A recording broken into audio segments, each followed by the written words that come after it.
This is the SquareSpace, Degen conversations in a broadcaster voice. Excellent. All right. Yeah, So what was it? where we left off Yes. was that there is a wellspring from which is birthed Dan's radio voice tirades about the beginning and the end and the beginning of the world during the singularity. From whence, from where does this wellspring emerge, Dan? Tell us about your background, what you're comfortable sharing. Long ago. I don't know where it really stems. I think it stems from a couple things. One, definitely, I'm the youngest. I'm the child number 6 or 7, I guess, depending on how you look at it. Of a professor who lived out in California. He lived out in San Francisco, and he was just a German Catholic kind of guy. My father studied chemistry, and then he got into rockets, like rocket chemistry kind of stuff. And then he actually ended up doing human factors design work. He's really big into ergonomics and human factors. And basically, growing up, my father was doing accident reconstruction kind of stuff, where he would, he would take us out to an intersection in Ohio, and he would get the little thing that would measure the street, and he'd sit in the car and do all the physics, right, on this notepad and write things down. This is like, I think part of like where my humor comes from is like the juxtaposition of everything you've experienced to date, So what happens when you take a kid, who is kind of an introvert already? I was kind of an introvert, my older brother Chris is I don't know what happens. What does happen when you take a kid who's a kind of an introvert already? exactly. Anyways, childhood. I don't know.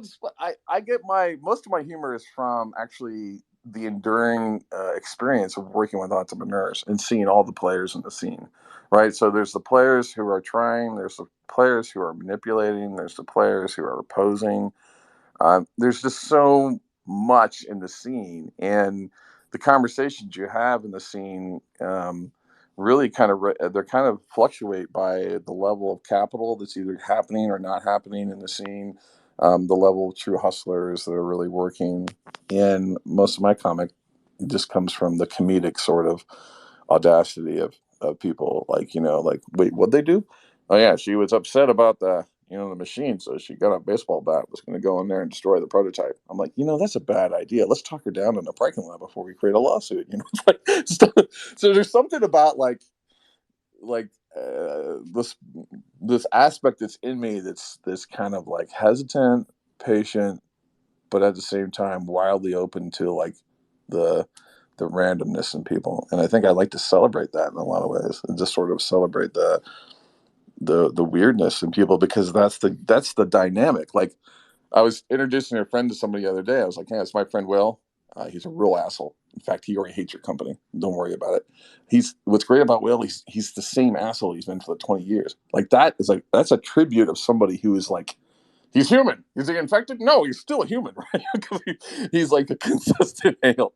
It's the people who aren't consistent that are kind of like, those are the people you kind of wonder, like, yeah, he was picked up in the night and replaced, you know what I mean, or whatnot. So that's where I get a lot of it. And then I think a lot of it's a lot of people in the community. It's kind of weird. The community you're with, people sort of give you power when you're with people, and they see sort of that you have an affinity for a certain thing. They will sort of give you part of their aura to you. They actually ask you, could you please make fun of this situation, because no one's doing it, and I'm not good at jokes, man, but you are. You know what I mean? It's like you're given it. So like, I'll show up at a tech event, and it's funny, is like, I knew something was starting to happen when I was at a tech event, and there was, the typical panel of people, right? There's the 4 people that have nothing to do with entrepreneurship, who are on the panel just because they made money in the scene, right? Or we're going to have the doctor come down and judge this panel because he's a highly respected, right? So there's this notion of respect in entrepreneurship, which is complete and bullshit in a lot of ways. The respect should be completely ripped from the scene. It should be like, we're all fucking equal, and like you're good at hiking, and you know what I mean. It's like we should be assessing like who we are versus like trying to figure out respect per se. But I remember a team had pitched, and everybody was sort of like, well, who won? And the person who was pitching was not pitching to the judges; they were pitching to me, and they were like talking to me, and people were looking at me. I'm going like, "Hey, man, I'm not on the judge panel over there." And the guy was like, "Yeah, but I want to win the Franken Cup, Dan." And the Franken Cup is an award I made at Startup Weekend because Startup Weekend wasn't giving away anything, and I thought there should be a award that goes to the person that like somehow pulled off the impossible in 24 hours, right? So I made this reward I made up called the Frankenstein mug, and I would get a Frankenstein mug from Amazon, and I would give it to the teams that you had the best smoke and mirrors. I would tell people like, if you can pull off a demo and I believe it, and you had no code at all, congratulations, here you go, right? Or if you actually code something together, because I wanted an award to go to the people that just did something truly stupid, like they really just wanted to knock it out of the park. And then that started to get me a name in town. But I don't know if that added to the comedy. It just gave me more of a open perspective, I guess. And so I just started telling the truth more, and not really the truth, but saying what I want more, I guess. And in Ohio and the Midwest, like, when people start to feel they catch something that feels authentic, that's like the first indicator of, okay, maybe I should hold on to that, I think, to some extent. But there's still a lot of people that probably don't like me either. So I don't know. I never really thought of myself as an entity or this person or voice. But, I do feel like the more I steer into it, the more I see myself. Like in the last 2 years, I've really steered into the production of Dan, the thinking of what would Dan make. And I don't know, there's just a lot of realizations when you look back. When I look back, I make every job. I never, you know what I mean? It's like that gets weird. People go like, "Oh, I tried to get this, I tried to get that." I never have to look like I always create the next opportunity. And in a lot of ways, I have to force myself to walk the plank. Like that was really hard on the last job. I mean, I was at the university. I had, golden handcuffs. I was never going to go anywhere. I had no degree. I was surrounded by people with PhDs. I launched 15 startups in 5 years. I, did a lot of commercialization work. I took IP that people thought was nothing. This is a PDF. It's nothing. I'm like, dude, it's a protocol. It has clinical data. Presto, I just made a platform. You know what I mean? And people are like, what? How do you do that? I'm like, I was able to just do a lot of really cool stuff. And I had to leave that because I knew it wasn't going anywhere. You know what I mean? I knew that I had reached a certain plateau of ability within the academic establishment, which is a whole nother dance in itself. So I don't know. Ask me another question. I'm going on a ramble. So, Dan, it sounds to me like you saw the facade that people carry around with them repeatedly torn away through money, specifically. Yeah. And, Yeah. Absolutely. right? Yeah. So, And that's part of the.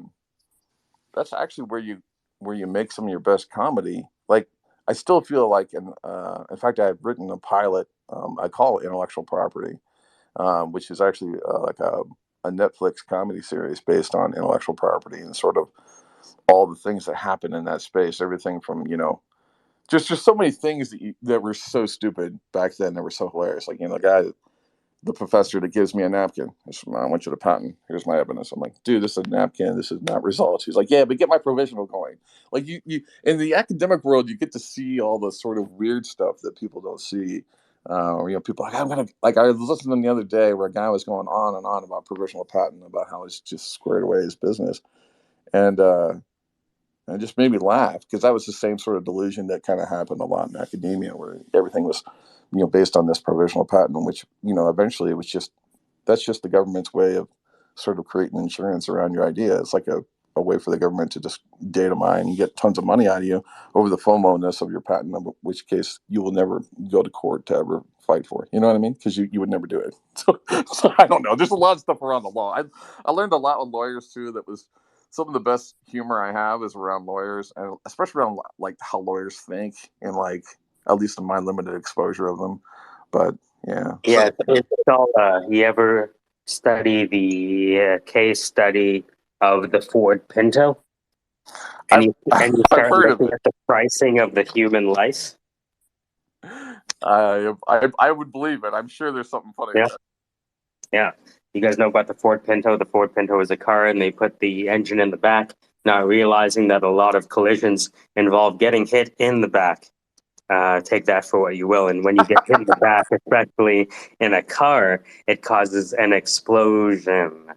And so Yeah. the Ford Pinto is an example of being very careful about who hits you in the back and where your engine is. Yeah, it's funny. It makes me think, and my parents have passed away, I guess, in the last 6 years. So they're more, I guess, in my mind these days than ever. Lately, as I do a lot of reflection. But growing up, my father had the house filled with art that I didn't really understand until he passed away, which sucks. One of the things he had around the house was this painting of a ship, and it's the Wasa. And the Wasa is just infamous Swedish. I think it was Swedish, like the most advanced military ship ever designed in 17 whatever. And all the engineers were like, you can't make the ship. They're telling the king, like, no, we can't do all these. And the king's like, no, you will design it the way I want. So they designed this crazy ship. And my father had these, and growing up, they just looked really cool. It just looked like this big ship, pirate ship on the wall. I didn't know what it was. And then I realized that ship was, like, at the time, the most expensive ship ever made, and it left port, and then it went like a half a mile and sank because it was too heavy and had a bunch of parts, and I guess it scraped across the channel and it just like completely like sunk. And then if you go to Sweden, they resurrected this thing, and now it's like a museum. It's a whole sort of thing that my father went and visited and everything. And he had that. I used to have books. I remember reading a book on like all the bad invention ideas. Like my dad loved bad invention ideas, and just he loved the humility of sort of teaching you through experience. He's a gardener.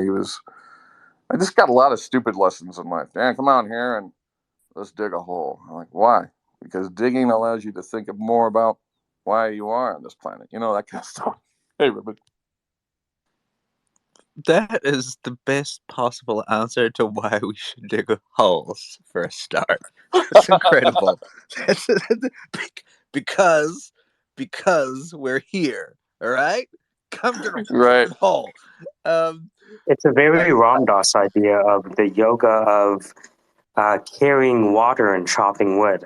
You guys remember that from Be Here Now? No, I don't know that one. Chopping wood. Have you ever looked at Be Here Now, the book? No, I can't say I have. Oh man, it is the I think I called it I Feel Better Now. This so do you know who Ram Dass is? He was one of the guys who was experimenting with psychedelics as a form of Cool. treatment, psychiatric treatment, and they around kicked him out us of league this moment for this. together a little bit. I found it. Dan, do me a favor. Can you read this? And you stand on the other side. Hold on. Let me put this at the top.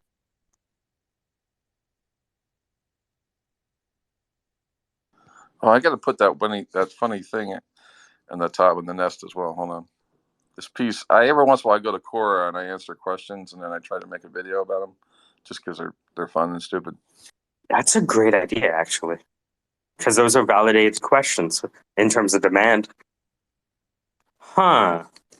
That's interesting, dude. Looking at Quora,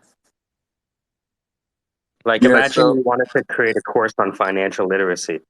You could check if you've touched the major bases by looking at the Quora yeah. number one demanded questions on finance. Whoa.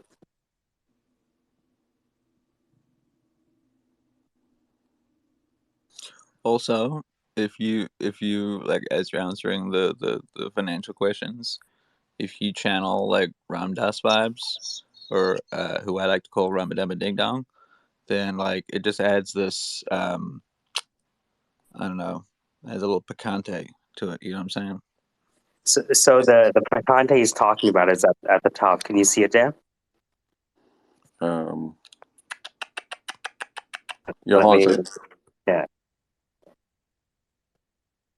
I'll tag you in it as well.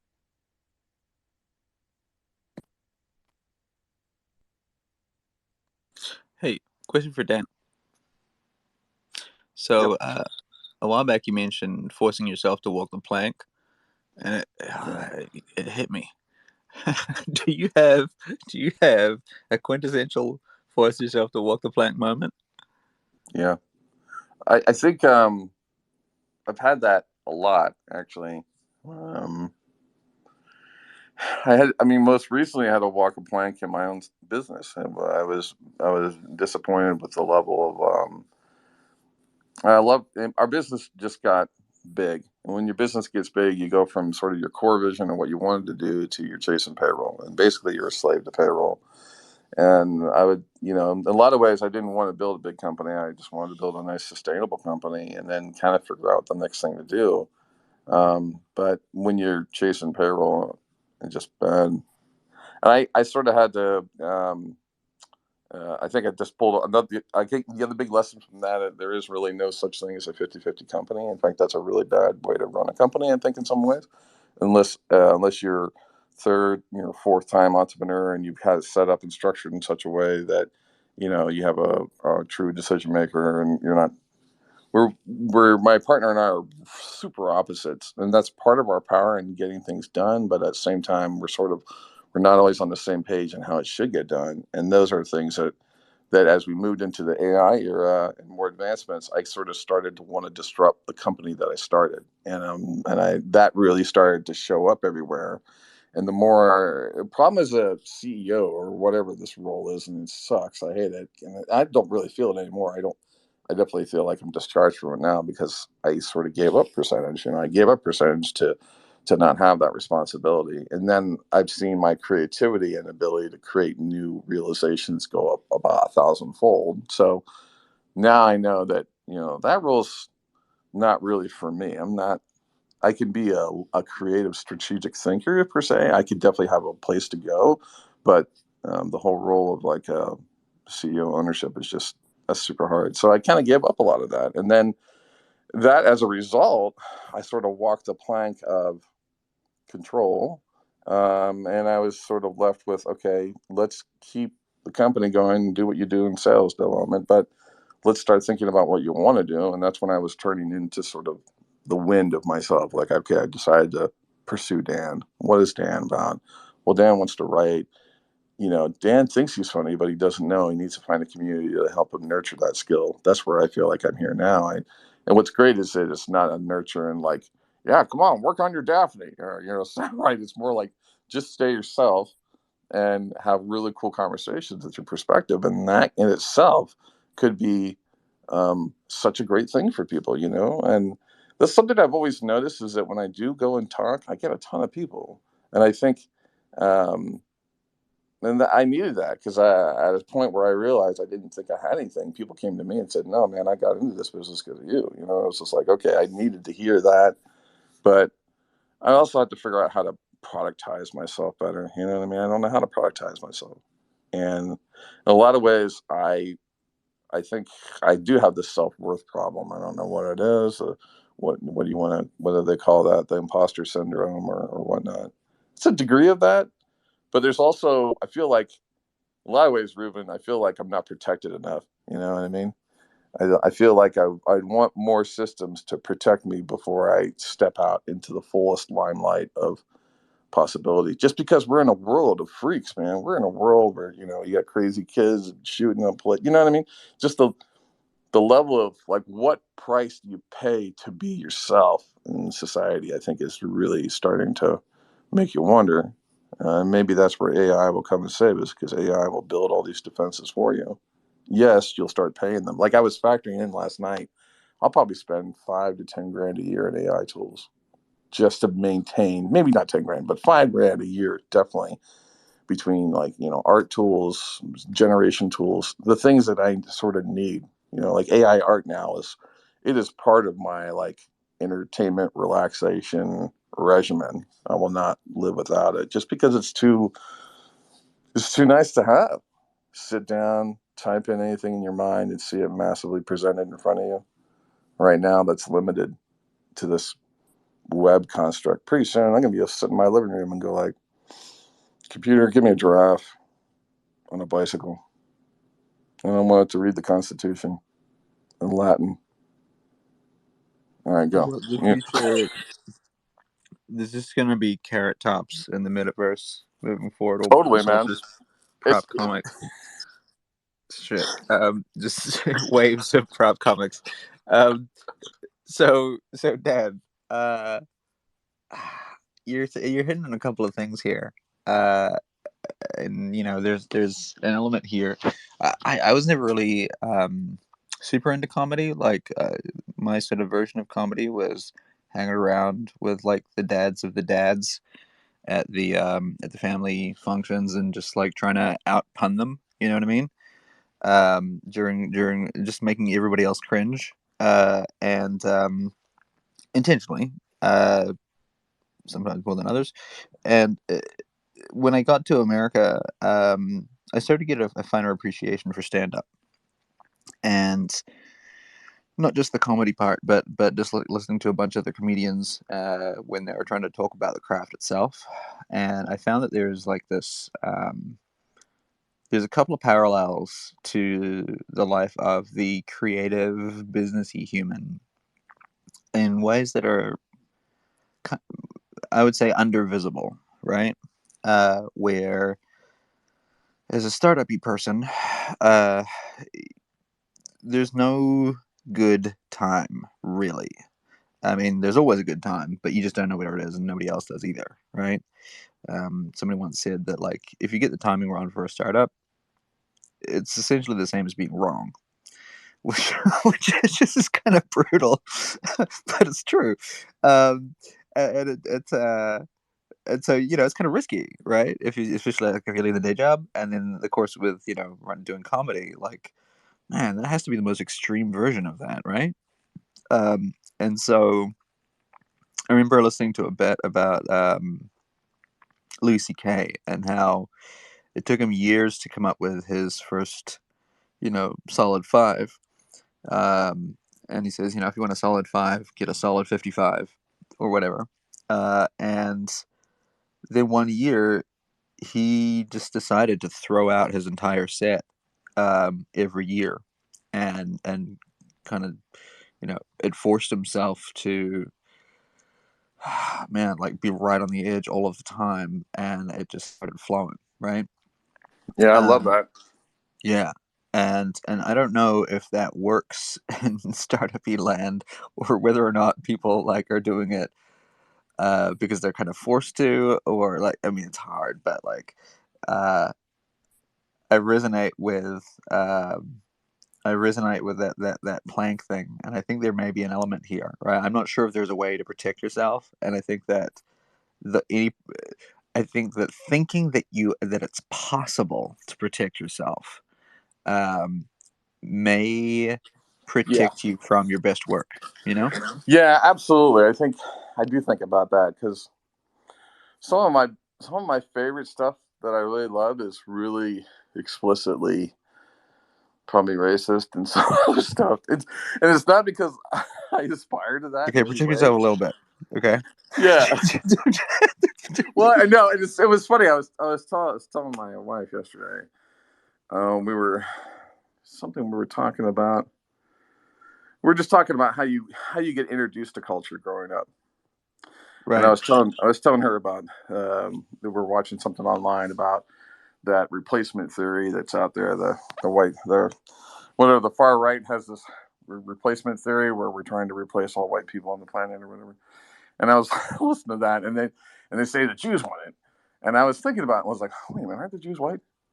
Well, no, they're a different kind of white. They're like the different kind of bread, And then the more I think Right. about that, the more I was thinking about how I got introduced. Like growing up, I never knew anybody who was Jewish.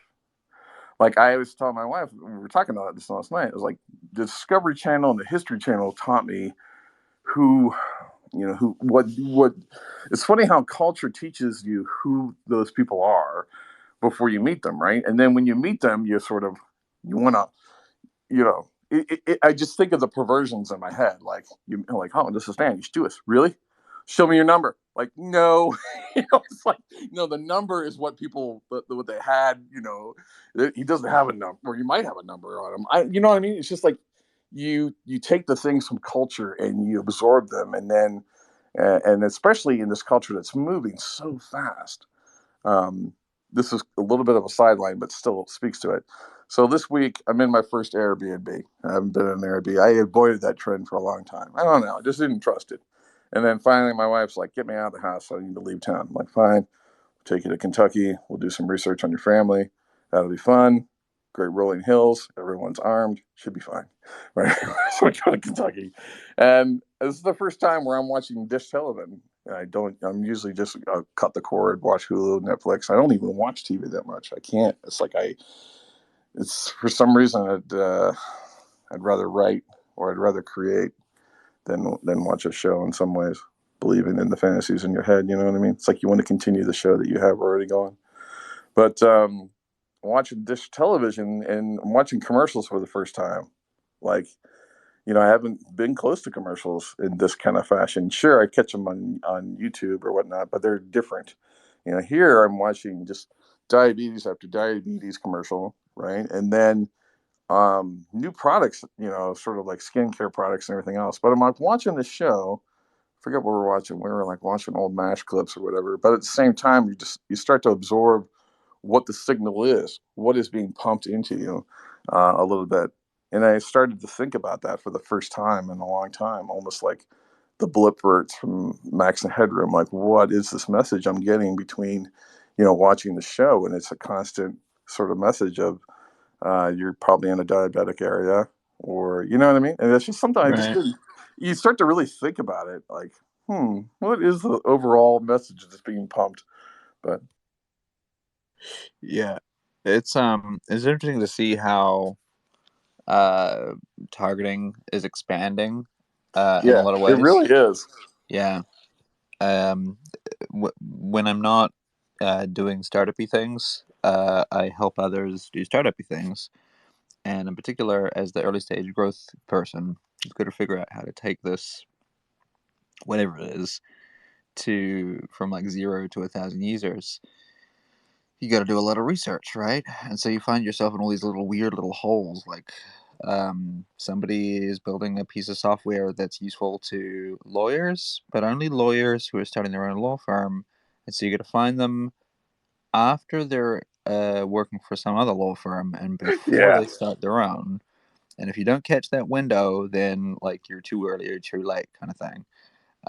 And so you go on this rabbit hole for a week of like, man, who else is into this community? And then like, what are they thinking? And like, what are the words that go? And so you end up on these weird rabbit holes, and Google has this no freaking idea what the hell I am, because I'm like, well, this week is really into this super specific thing, Yeah. and then he never thinks about it again. Yeah. One of the Yeah. first things I worked on when I started my company, this Big Kitty Labs, which I didn't mean to really start that. What I did is I went to startup weekend, first startup weekend, 2008. Didn't know anybody. I knew the scene. I was really into Hacker News. I was really into APIs. At that point, I had just completed this sort of qualitative research tool online that allowed people to basically, part of my brother's work, he has this company called Lexington, and he did a lot of work for Procter and Gamble and research companies, Ford and Honda, and all these people who were asking him, what do people want? And he would do these big, design research studies. And I had been working on a tool called Prime, which was a platform to allow you to do collaging in the browser. This is 2005, 2006, 2007. And basically, real simple collaging. But the idea is we had people sort of collage who they were. You give them a set of stimulus. How do you define yourself? Define yourself with images. Define yourself with, most of it's all just defining yourself with images and words. And then you would sort of define your current self, your past self, and then you talk about your future self. And then we sort of use that along with the rest of the study to sort of, understand the guiding principles of what you wanted to be done with. And I think because I was building researcher tools before I started getting into the tech space in terms of startups notions. Like that's the other thing too, is that there's so much tech that's not in the startup space. You almost want to lose the startup moniker. Like if you want to get really cool tech, you got to drop. Like you can't walk into a group of hackers looking like a venture capitalist startup guy. You're going to get shot. So in a lot of ways, it's like there's times when you need that if you need the money. But if you want like really hardcore, like really the truth of some really cool shit, you got to go in the way they go in, right? Where's your skateboard? All right, here's my skateboard. All right, you got any tattoos? You got a couple tattoos on your chest, and then whatever you got to do to get in that inner circle, and then you meet the nerds who are working on really cool things. And of course, what's funny is hardcore nerds that can solve a problem absolutely hate authority. So here are the people who could probably be the people that could, make the next thing, but they hate, management or worldly society for XYZ reasons. And so they get lapped, right? And then they get pissed later on. I had that idea in 34, and I'm like, well, you never acted on it because you hated everyone. So I started sort of being I don't know, I started speaking for those people, and I started to highlight them and bringing them up to the front sometimes when I could. But it was funny when I won the startup weekend event because it's not that we built the product. I personally proposed a better user experience for Mechanical Turk. I loved Amazon Mechanical Turk. I was using it for all kinds of crazy experiments. I was using it. If you're not familiar with Mechanical Turk, it's a platform that Amazon created to basically help them accelerate all the initial data of what their objects were. Like they basically would give you a human task, a very small human task, which is like, look at these boxes and tell us which ones are houses. And you would say, that's a house, that's a house, that's a house. And you're basically teaching the computer on how to see that in the very early stuff.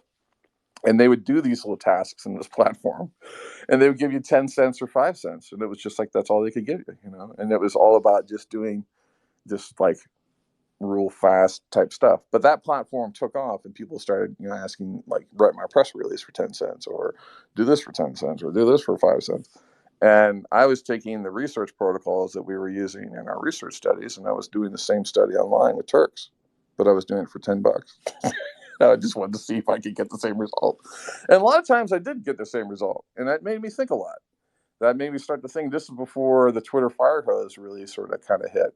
And I was thinking, well, shit, once Twitter kind of hit, I saw, oh, shit, you can just data mine Twitter all day long and figure out product sentiment. So I sort of saw the decline, I think, to some degree of maybe some research from, going to where it is now, where there's a ton of online research on how we do today. So yeah, working in the research space was cool. And then going into startup weekend, I ended up winning the weekend because I basically did the research over the weekend to prove the model, which is an interesting way to win an event. You didn't build a product, but you did the actual research to validate the model. So you sort of, it was almost like validate model weekend, which is actually kind of might be a better idea of a weekend event than a company. Yeah, Wow. I feel that. Validation weekend. Are you seeking validation? Well, we've got the event for you. Welcome to Validation Weekend. Come find out. Yeah.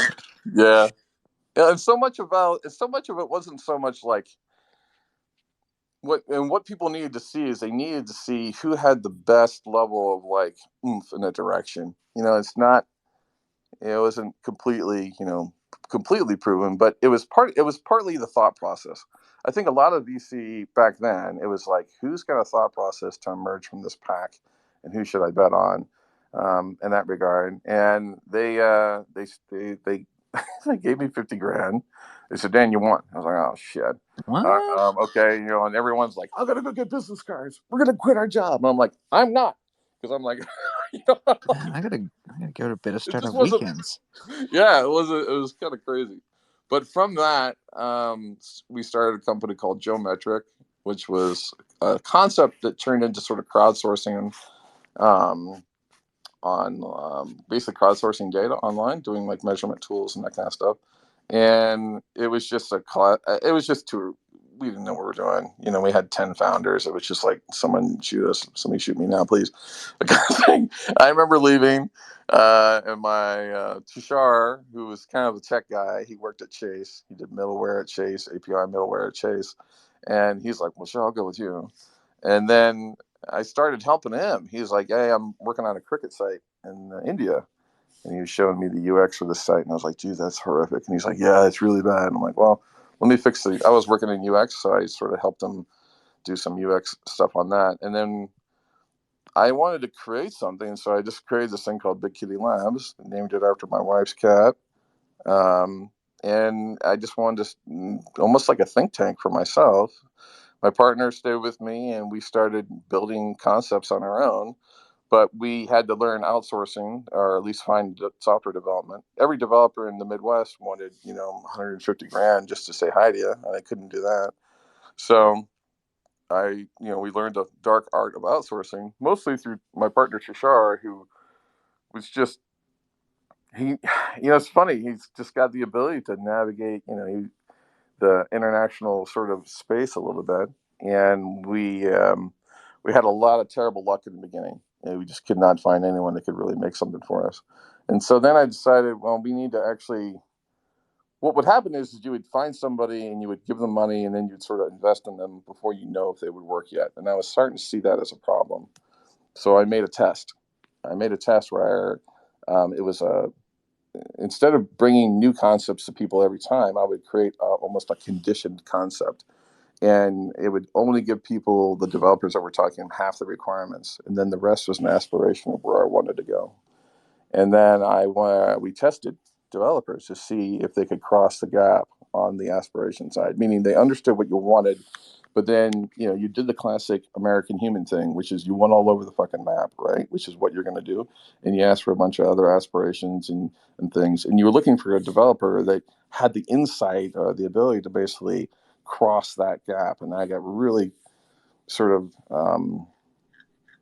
addicted to that notion of crossing the gap, and that started to actually show everywhere in like my concepts. And when I look for people who are crossing it, who just leapfrog, like when I look at nerfs, okay, nerfs just took out all of the need to do any 3D modeling. Okay, all 3D modeling companies are now worthless. Now I can take 5 pictures of anything, ask the computer to render it, and then the holodeck matrix, and what do you do again? I 3D model.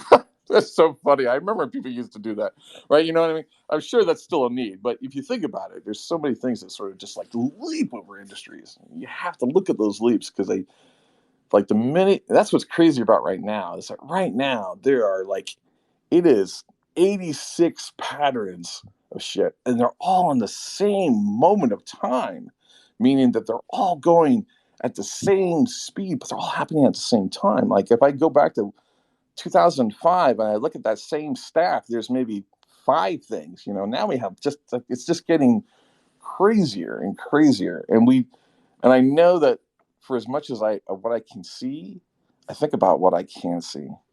I keep thinking about who is a crazy government organization or somebody who's just plowing a ton of money into that freaking AI to make art for you. Because you think about that, I really start thinking about if it can make a complex piece of art, why can't I tell it, the AI, can you just whip me up a social network? Give me a style of one social network. It knows what a style of one social network is. I need API provisional logins, and I want it to be scalable, blah, blah, blah. And it just manifests the site. Why should I code anything You anymore? just give me an uncomfortable idea about modeling personas convincingly and what a creepy overlord, sneaky man behind the curtain situation could do. Well, if you think about persona development through people making art, that's learning a lot about people. Oh, wait a minute. What if I started taking some of your speech, right? So imagine you have, any one of your jokes, right? And which, by the way, I never think are jokes because I don't have a joke book. I just think it's just me. You can have stream of consciousness as jokes. Yeah. I know people that do that. Like Dave from Her Hedge, he used to do this style of comedy called ranting. And he would, for the first maybe 45 seconds, nobody would be laughing. But then once people started laughing, he would just keep going until he ran out of breath. Right. Crescendo. And it took him arguably 10 to 15 years to get it right. And people wouldn't book Dave. Quinn told me this. People wouldn't book Dave on shows because he had this style, and sometimes it would hit and sometimes it would miss. But if it missed, it missed hard. But if it hit, it blew up. Right? It was the probably one of the best people on the show, right? If not the best. And so that's the context I look at it. It's a ranting style, and once you find it, right? Same thing like Bill Cosby. The Bill Yeah. Cosby albums were like 20 minutes, 30 minutes of nobody laughing, and then it was just punchline after punchline, right? Yeah. It's funny you say Bill Cosby because I grew up listening to his album every day. My folks loved his stuff, and I was just listening to the Noah pieces, the Dennis pieces. There's so many pieces that Bill Cosby was also really good at sort of making. I think he was able to create this really easy line for people to see between sort of the audacity of the ask, God asking, Noah while he wakes up, Noah, dude, can I take a crap? No, I need you to get out here and look at the fence next door. What do I need to do? No, I need you to build a startup that has all kinds of people. I need white people, black people, everybody, Indians. Oh, what do you mean I got to build a startup? Can you give this to Zuckerberg? He's next door. He started something like, I don't want to work on this. Noah, you know what I mean? That would be I think of recasting all those old jokes in the new light, No, I need you to build some Snapchat. No working, I'll be a ghost as an icon. A ghost? Why would you must go out and collect images of people, of sexual images, and then have the ability to erase them immediately. Why am I building this, God? What do you think? I love taking the context of that and slamming it into something else. I think that's the other thing that's funny about a lot of great sort of, I guess, whatever we call intelligent humor, is sort of making fun at the stuff that is abundantly obvious in front of you. That finding the truth that everybody sees but nobody wants to believe is Yeah. is We, a we really is a call it. thing, right? There's a phrase called calling the room. I remember I was at an open mic and like 10 people had just bombed their ass off. And Gilson Lubin went up and he said, "Man, this is a bloodbath." Right? And Yeah. because he finally acknowledged that everyone was dying on stage, people finally woke up and started laughing again because he called it out. It was actually a bloodbath on stage. Right? But it takes a certain level of confidence to do that. The Yeah. most incredible set that I've seen doing that is Bill Burr in Philadelphia. Oh, yeah. After Dom Herrera. Yeah, wild. Roasted an audience, a drunk audience, outside in the middle of the 8 day. minutes left in the set. I can't believe that you constructed your entire city around a fictional character. 6 minutes in the set, right? It is, it's. And I'm I gonna think, finish. yeah. Yeah, he's another comic I really like. I like his the rawness of his audacity. I love the SNL spoof where he's on there doing like the Boston, was it the Sam Adams beard? I just love that. Part of it's Dude, that did you Boston ever see accent. It's hilarious. Doug Stanhope's? I think it was on Australian TV, where he would have these tirades on abortion is green.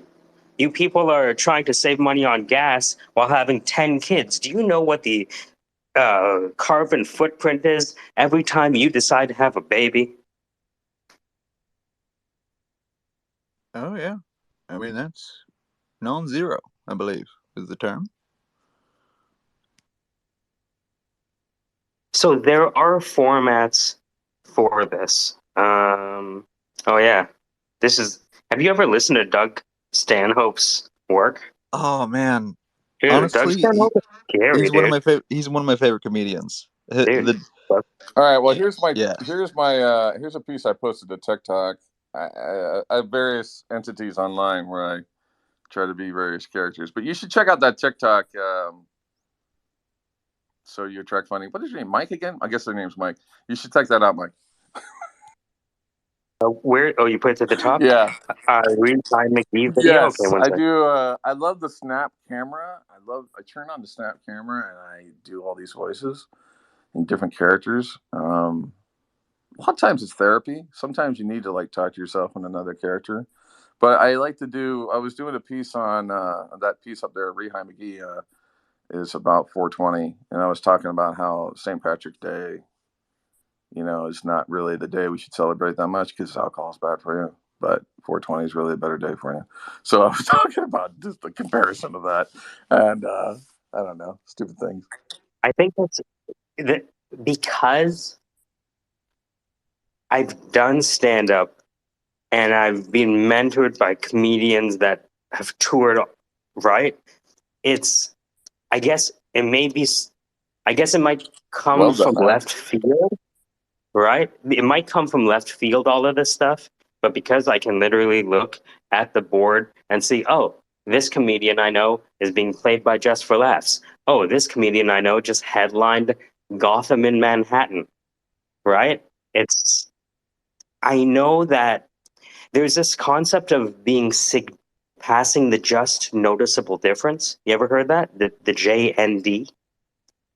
The question is, if you're going to advertise in Times Square, how do you get people's attention? And so this has to be significantly different for it to be worth doing. Because we could have just created whatever. We could have done Chris Rock impersonations if we wanted to. We could have gone out there and do Louis C.K. or Bill Burr impressions if we wanted to. But why? That's just replication. That's like the lowest level on Bloom's taxonomy. Right?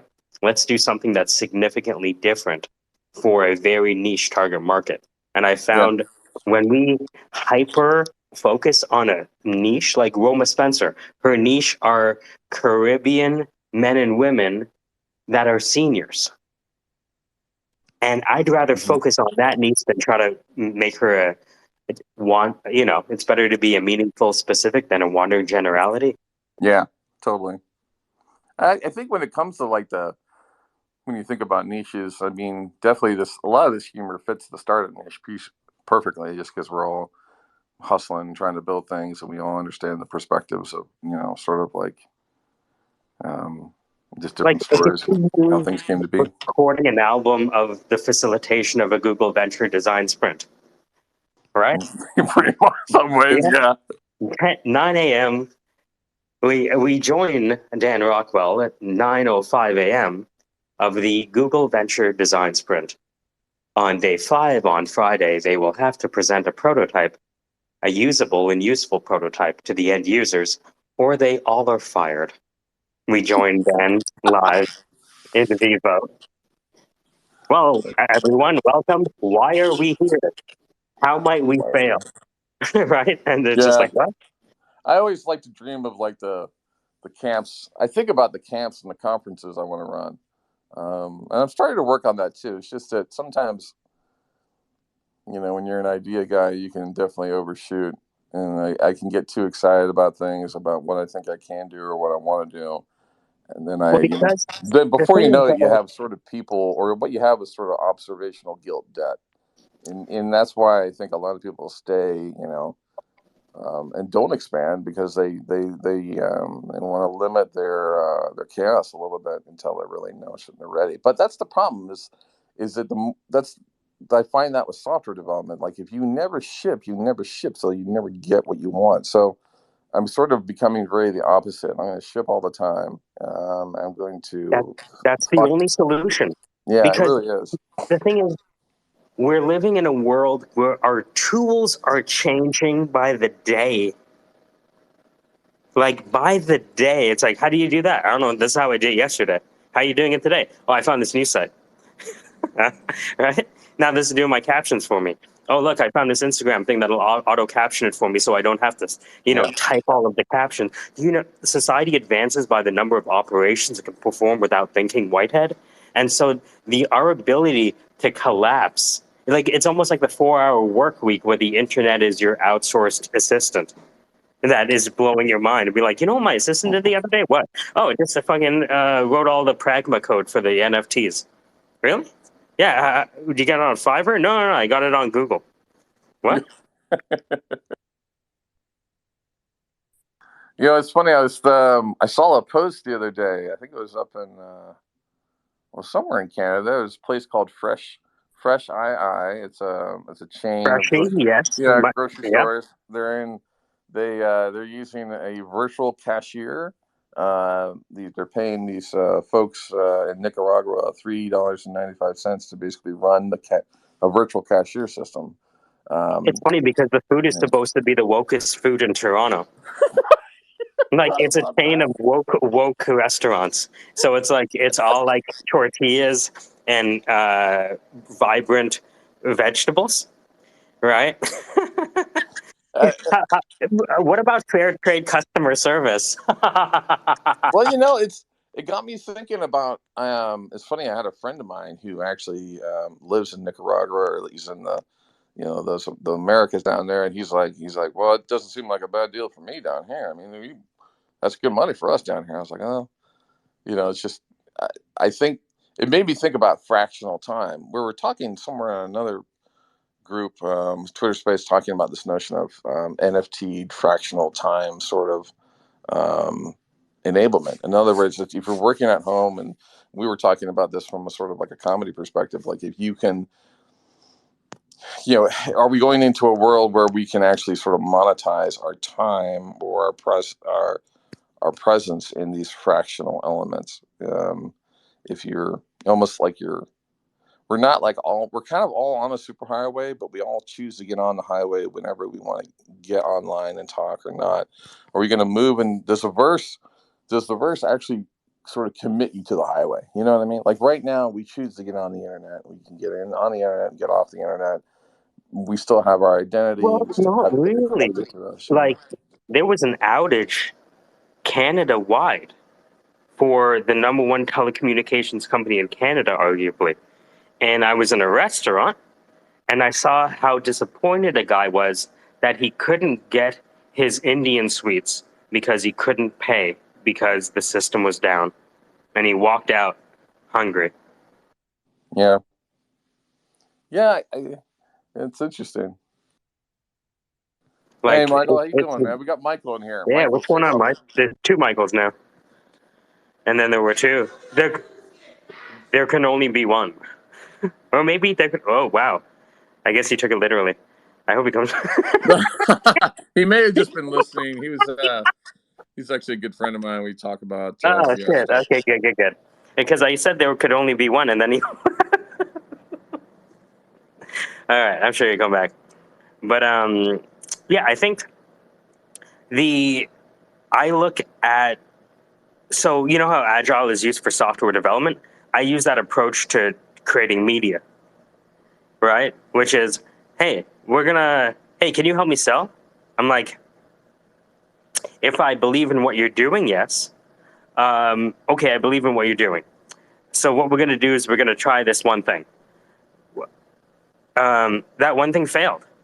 Good. So now we know a lot. We have maximized our learning opportunity here because we've fallen on our face. What we're going to do is now adjust our sales. How did we do? Still bad, huh? All right. Yeah. So now we're on the third attempt. Now something's starting to happen. Okay.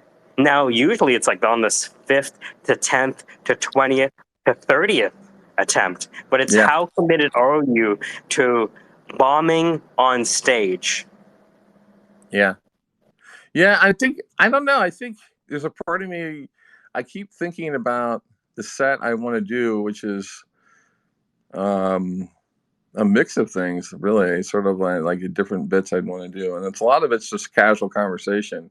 I'd either want to do it as a ruse. Like one way to do it is to actually be a host and actually interview somebody else. And then your comedy is sort of deflected off of your person that you're interviewing, and you're sort of a mix, almost like a David Letterman style, right? That's more of a talk show host style kind of stuff. I see that for sure, because I could see how that would be a lot of fun with, who's that guy that's the British guy that does it, and he always gets these chicks on there, and they're always like they're flirting on there. It's always great comedy.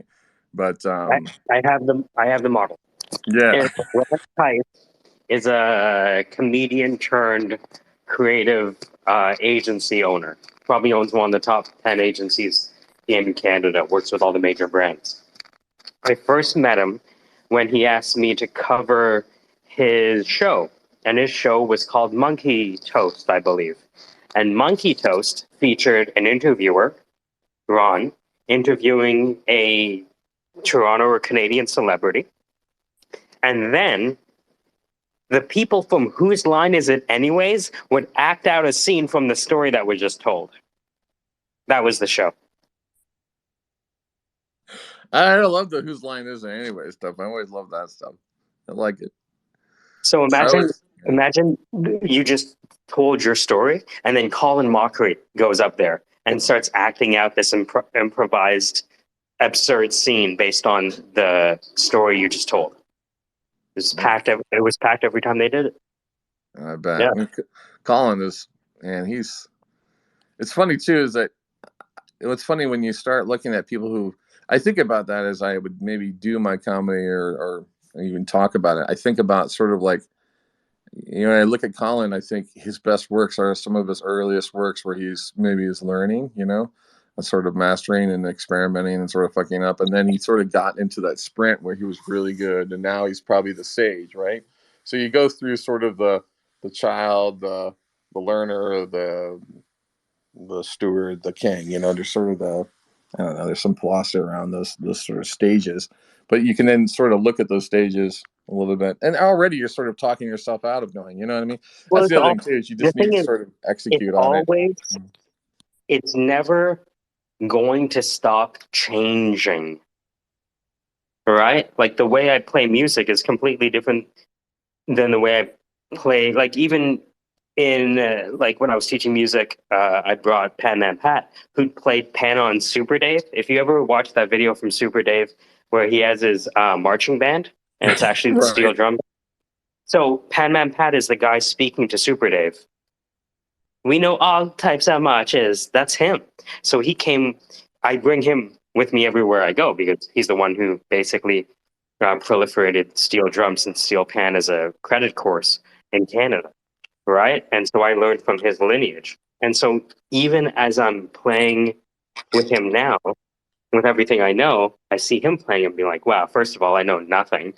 And then second of all, I'm like, just hearing him play that's influencing me. So there's this idea that you're going to one day find your voice. But if you accept that you're always changing, then your voice is always going to change. The scary part in all of this is clicking publish, right? Because when we do work for other people, it's like, oh, okay, if it doesn't work, well, that's their brand. But if it's ours, it's like, fuck, right? It really hurts. Yeah. That's cool, man. But that is the price of a great joke. There is not a single joke on the planet that didn't bomb before it was good.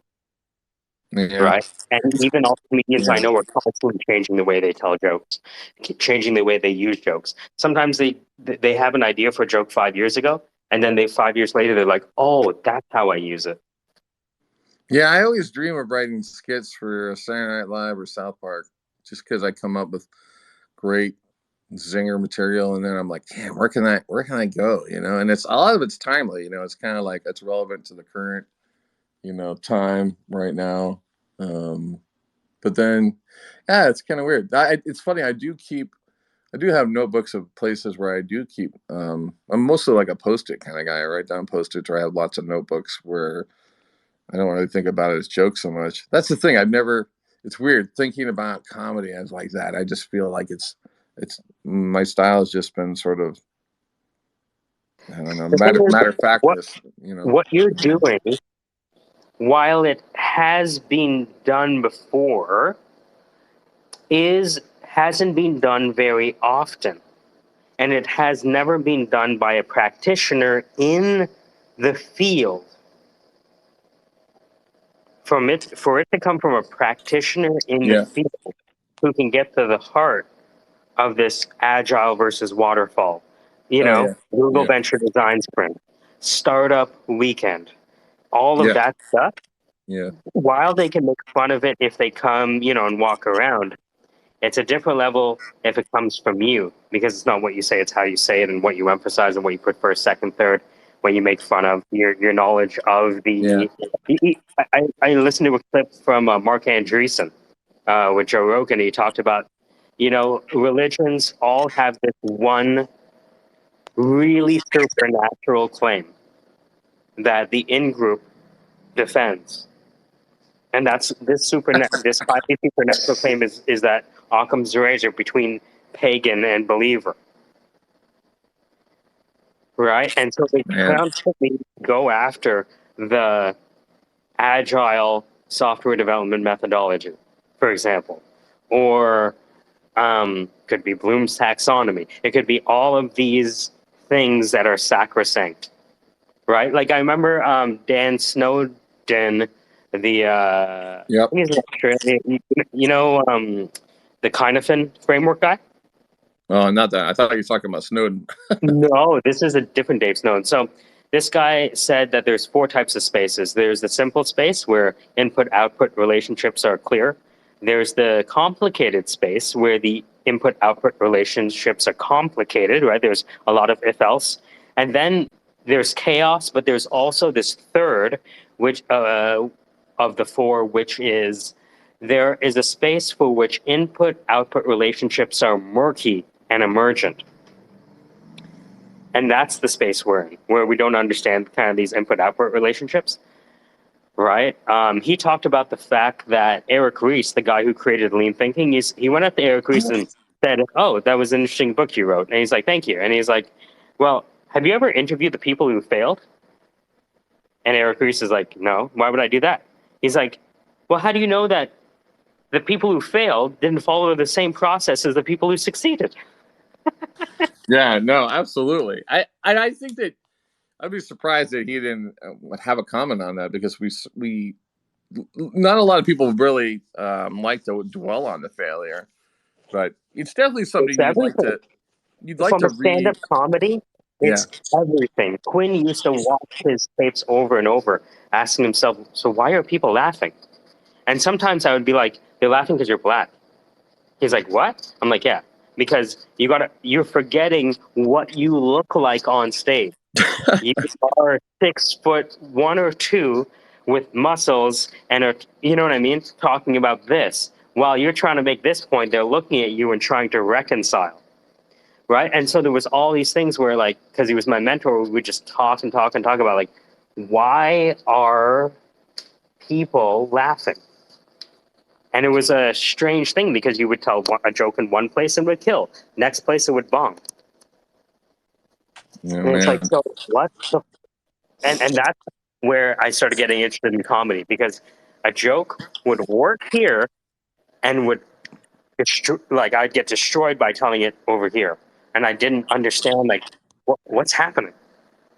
And it was intriguing as much as it was confusing, and that's what led me down the rabbit hole of trying to understand the comedy thing, because it was like I thought it was speech arts, but it's not. Kind of makes you think of the company that comedians use. It's called Comedic Sense, and what it does is it does a quick surface level now. Basically, all the people that get a ticket all just have to use like a Twitter ID or something. Just tell us a little about your social, and then what it does is it scans through all your socials of your audience. Give you a percentage of sort of where those audiences probably. What it does is a Comedic Sense looks for. Basically, it's a bomb deterrent platform that lets you know what jokes you may or what lines may or may not be able to match with the audience based on their social demographics in real time. Wouldn't that be fun? I don't know if that's true or not. I mean, we're basing a lot on that theory that the social graphics of the people don't matter, but I think you're Well, kind of pointing that out, which it would be an doesn't. interesting thing to test for. It's like with Roma, you have these theories of how things work, but then you see how things actually work through trial and error, and then it makes it make sense, but in a deeper way because you've seen it. So, like with Roma, we created like maybe 10 videos, and this 13-second video was the most popular, and it was about incontinence. That's what it was about. It was about, every time she passes the bathroom, she's like, "Well, I better go while I'm here." And so I'm thinking, well, it's a senior's joke. She's a black woman. She's right. You know what I mean? It's like all of these things is pointing to that niche target market of senior Caribbeans, right? And I was talking to her yesterday, and I was like, I think if we just focus on that, you'd be good. I was thinking about my wife and I were talking about. Well, I was talking. My wife endured the conversation. We're talking about. Oh, I know. Yeah, that's story of my wife's life. Exactly. We were talking about again, society. All these shootings, different things going on, and I was Investing, snoring. and I was You, actually I said, you ever get that question? Are you still talking to me? yeah, right. And I was talking about white trash, and she said, white trash is a derogatory term, Dan. And I'm like, well, I know that's the reason why people say it. It's supposed to be derogatory. But I was like, you know what? The N word's supposed to be a derogatory word as well, and those guys celebrate it. I mean, they use it as communication and everything else.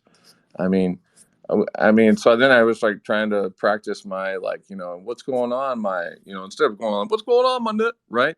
I was going, what's going on, my white trash? Like it just doesn't ring. It doesn't have the same flow. It doesn't work. You know what I mean? And it was just a funny juxtaposition, and we were sort of. It's I like because I sound white. People don't know I'm Guyanese. What is guy?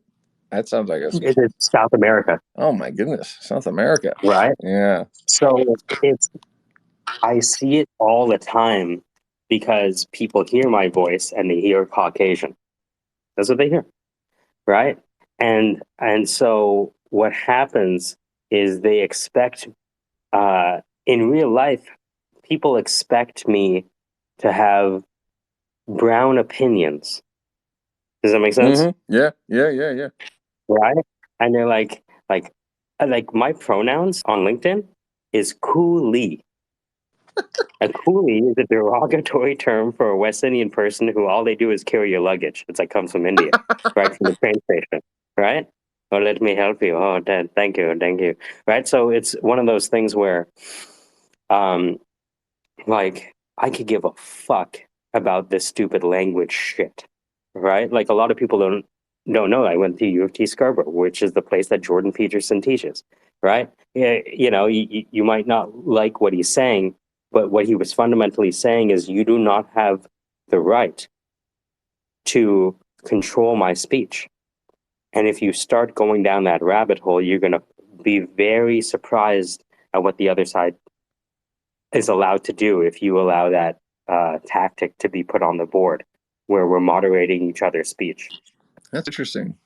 Yeah. I just started looking more into Jordan Peterson. So you said you went to like school there? Tell me about that. Yeah. So University of Toronto has many campuses.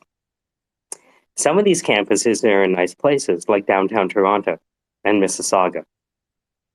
Some of these campuses are in places where the land was probably affordable, let's say. And so I grew up in the hood, which is called Malvern in Toronto, a place where most people in Toronto don't even go. They won't even fill up gas there. And it's not that it's that bad, but there's been enough bad things that have happened that would dissuade people from going there, right? So people have these kind of geographic boundaries of where they're willing to go in Toronto. But so I kind of grew up in that hood. Now, because I had to work through school, I would always work late. And so when I picked the university I went to, I got a scholarship to a school that was like an hour and a half away. And I was like, well, I'm not going to wake up for class. That's not going to happen. And so I found that U of T had a school close by, just down the street from me, that I could take one bus to. And I was like, oh, okay, I think I'll go to class if it's close. And they also had co-op. And I knew enough about myself that everything I ever tried, I hated. I remember doing a co-op with a lawyer. I'm like, this is nothing like Law and Order. All you're doing is typing all day and getting mad at people on the phone. You know, And so, which is funny because I became a recruiter. So look at the irony of that. And so, yeah, I went to U of T Scarborough and I did a co-op business degree there. And I did business because I wasn't smart enough to do any of the hard sciences. And I didn't want to become a teacher because I see how teachers get treated in this country. And so that left business. And so, yeah, so that campus that Jordan Peterson is talking in all of his lectures, those are the same halls that I went to school. Oh man, that's cool. Yeah, I've been just checking out some of Jordan Peterson stuff online, different places, and His biblical series is outstanding. I loved his. He talked about touring the Bible Museum, and he talked about how the Bible is actually a culmination of perspectives into one sort of almost like it's almost like a lens. The way he talks about it, the Bible is almost like an amalgamation of all these stories in a lot of ways. The Bible has always been a book for me as a Catholic. As something I've never like. You start off reading it, right, different parts of it, and I would skip around and get. Although I'd sort of have a lot of questions before it. Like sometimes when something's given to you and it's sort of treated like a sacred object before you recognize it's sacred, you don't see it as a sacred object. You see it as something that you've been told to be. It's supposed like I carry jumper cables in my car, not because I don't know when I need them. I just know I'm supposed to have them. You know what I mean? Well, there's nothing. There's a couple forces at play when we're young, which is almost nothing is sacred, and especially the things that are sacred to our parents. Yeah. Right? And so, like, and also, it occurs to me that, of course, we don't understand the Bible. We haven't lived yet. What could we possibly understand about these lessons, at 10, But I guarantee you that if people reread it now, like I was talking to KC, and KC was helping people navigate this Voyager situation, making sure they don't, lose everything, right? And he was caught because he's doing it for free, right? Yeah. And out of his own heart. And he's like, so how do I reconcile this thing? Because I have a family too, right? And how do I? And so what I did is I posted a Bible verse from my dad's Bible that he underlined. I'm going to put it to the top. Awesome.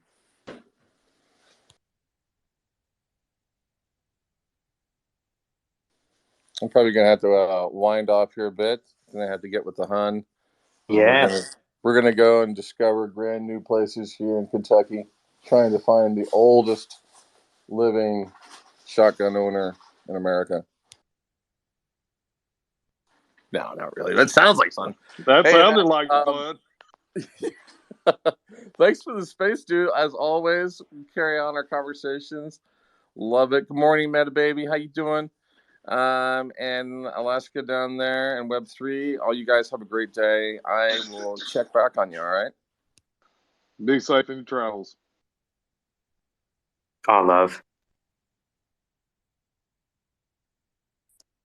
Meta, Web3, what's going on? Oh, not much. Fixing to be starting a busy morning. Got to hop into the shower in a few minutes. So, one of those days. I'm writing you ever start your day by writing a list of boxes? Right. Okay, box number 1. And then you have just bullet points. No, right? I do that every morning when I wake up in bed. I take the first 5 minutes to create the list and have a checkbox. And the list and go through the checkbox. And and as I go through the day, the ones that I don't do for that day, I write down because the next day they won't be on the list. Well, today's Friday, today's Saturday, so I'm writing down a list of all the things I was supposed to do on Monday. Oh yes, let's get that. Oh yes, that email. Oh yes, that invoice. Oh yeah. That's like I discovered the guy that our report to called me Wednesday afternoon And I have a rule on my cell phone. If you're not in my cell phone, okay, and your name doesn't come up, you don't get looked at until later in the week, or because people I want to talk to are in my phone. Okay, so because I get a lot of trash calls and stuff, and he called, left a message, and it's like I listened to it last night, and I went, oh, that's the guy I report to. This is not good. 2 days later. so I called and I left a voicemail on his voicemail and said, call me Monday or this weekend, whatever you want to do. And then I explained to him, this is my rules. Best way to get a hold of me is text me, so. So Mr. Web3 Spider Man, Yeah. hello. What How you doing? I don't have any coffee. I'm waiting on my kid to wake up so I can get my coffee. So I'm not fully functional. But what's like your current mental dive? I haven't heard you talk in a while. Like, what are you currently like thinking about and studying about in Web3? Still working on Salinity. Still, trudging through that. Um, I'm helping some other guys put a company together and doing as much as I can for them. It's in a completely different field, and then other than that, doing the tasks of the people that I get a check from, and you know, other than that, the Web3 is there's a lot of pieces. Solidity is the biggest thing. I want to get a better understanding of all the functionality and how it looking at different sets of different codes that perform different feature, different functionality, and getting to understand how that's all structured. Do you So program? I didn't never know if you did or not. I do. Well, I mean, yeah, I've had years of different types of stuff.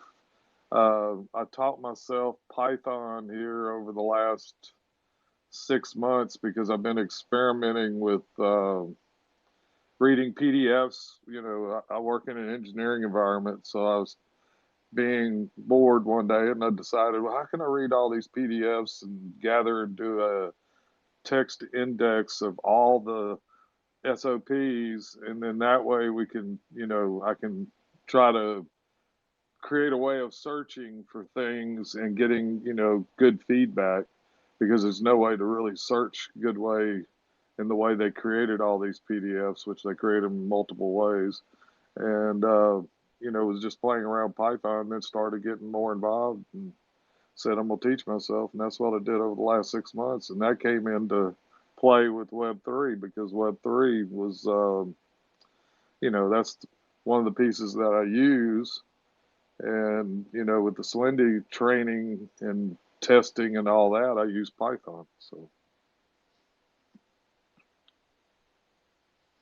that answer your question?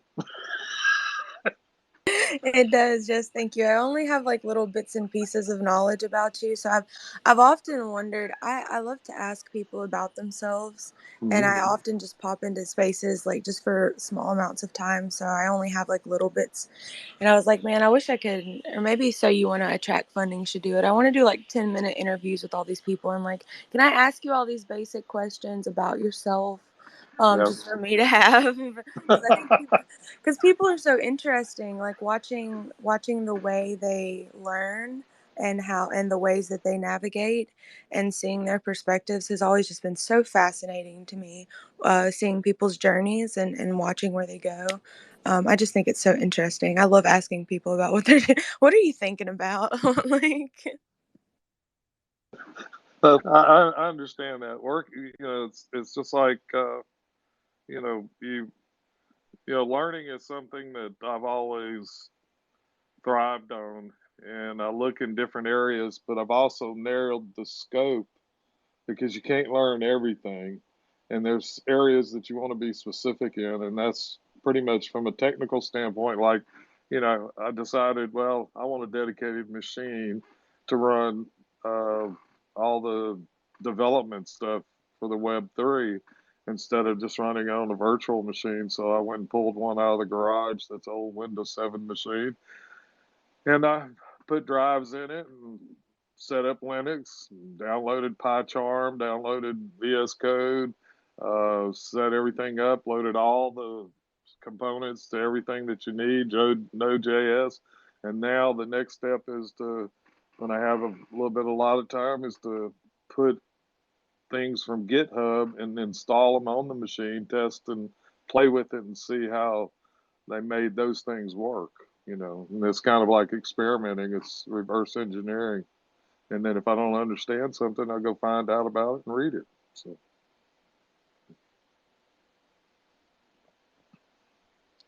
Do you have an end goal in mind? I know you said you're really focused on Solidity. Is it for general knowledge, or do you have something that you really want to create? It's right now. It's primarily for general knowledge and being able to maybe get to that point.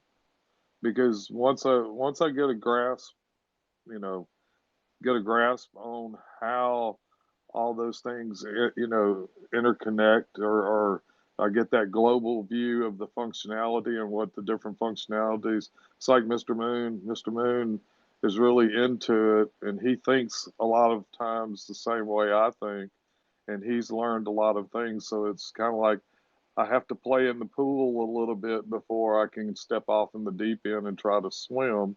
Well, do I really want to think about something that I want to do while I'm trying just to do this? So I don't think about that. That will come, you know.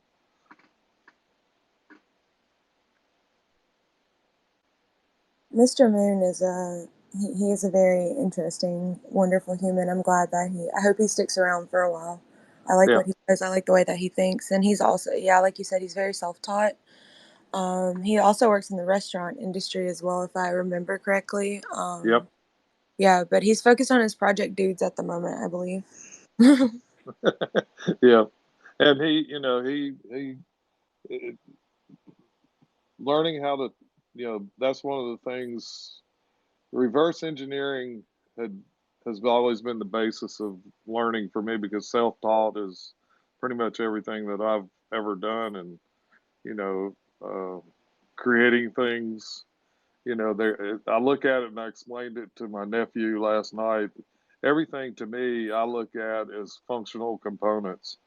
And once you can put those functional components together in the right arrangement, then you're going to have the result that you want. It's just like building a house. You have to prep the area, which you have to destroy things. Then you have to come back and put things under the ground. Then you have to put things on top of the ground. And then you have to build the things, and you go through all those functional steps.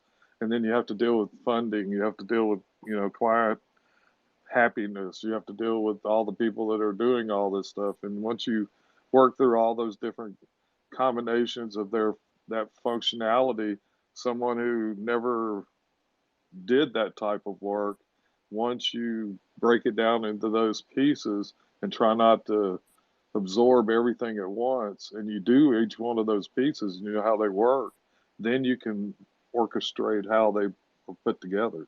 And that's how, you know, learning method that I developed, for myself, to be able to go through things. Just like with computer systems, I knew nothing about them, but one day I decided to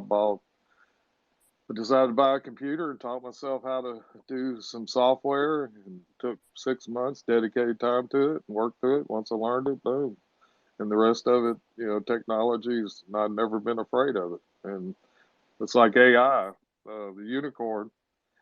Unicorn turned me on to the GPT-3, and it don't like me, but at the same time, Oh.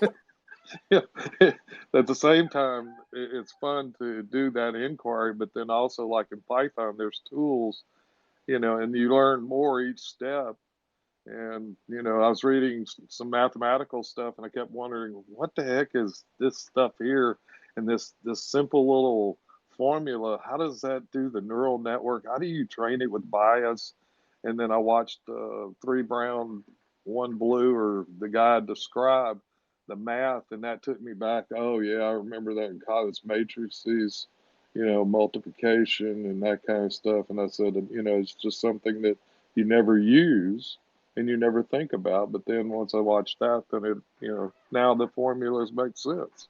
And Ooh, now, do you know that video? Could you share that video? I would like to watch that. yeah, hold on, Have you ever heard of that channel, Meta? No, I don't think I have. Okay. This is probably going to delete a few years from your free time. These three, was it three blue, one red, three orange, two black? These illustrated videos on math are astonishing. It's probably like the high water mark so far of math education I've seen. I'm really excited to watch that. I really am. I really struggle with math. Like when I took my ACT, I had like a 34 in English, a 34 in reading, and then like a 15 in math. Like math, I really struggle with math so hard. that's not the right one I just sent to you. Let me get the right one. I didn't realize. I thought I got. I saw this guy explain Euler's identity, and it blew my brain in half. Where is this? What is that? One. So There you Euler go. is probably one of the most prolific mathematicians of all time. Like he came up with like all of these same symbols that we use, like E and All right. a bunch of other stuff. I'll post it to the top, but it's imagine illustrated proofs of mathematics. Oh, I'm really excited because I really like to do. I was good at that. This is gonna be fun. All right. I sent it to you. Let's see where I'm at. There I am. I sent it to you. I'm fixing to have to drop off. I've got to go. Got to be somewhere at 11. So I'll talk to you guys and enjoyed it and enjoy your watching the three brown, one blue because he does a really good job of like you said, graphically depicting it and that visualization. You know, that's part of the my process that I need. Once I visualize the physical nature of how it works, it just clicks. So y'all have a good day. You too. Bye. Bye. Meta, we might have an opportunity to test out that idea. So I'm not sure if you heard us talk to Dr. Robert Wetzel. I've heard his name mentioned several times, and that I need. Yeah. So hold on, let me see if I can. I'm just looking up this three blue, one brown Euler identity. So three. This is so long. Does I have something open? Is something being processed? Oh, it was looking for. I think the hard drive has to be connected directly into the computer, not through a USB hub. Means I have to take this out and replace this, and put this under here, and take this, and let's get that cable management. But I'm gonna put you over here. Alright, mute you, take you off. Now I should see. Okay, so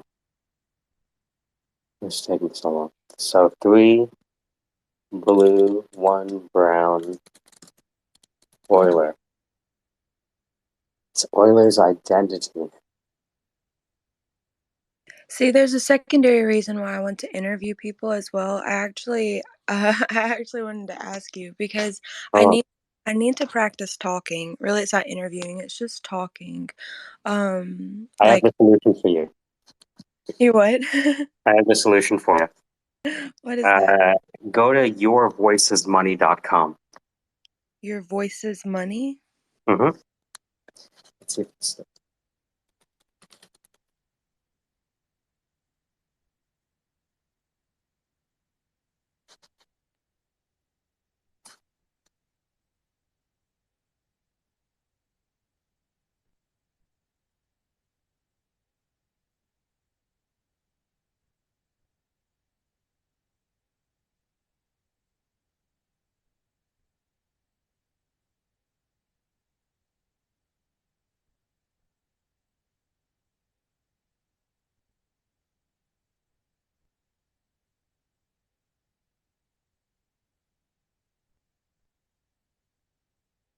It didn't pull it up. Did I type it wrong? Like I said, I haven't had my coffee. Okay. It's yourvoicesmoney.com.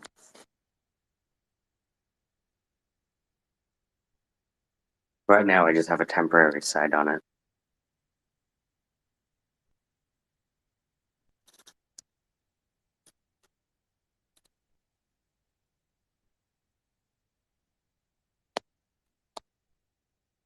The voice acting masterclass. Oh.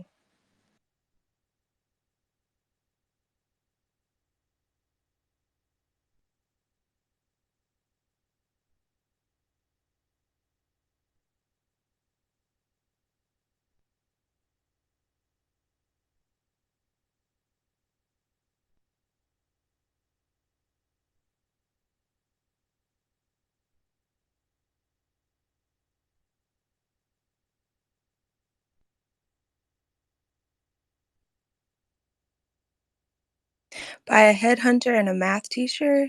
Is this yours? That's correct.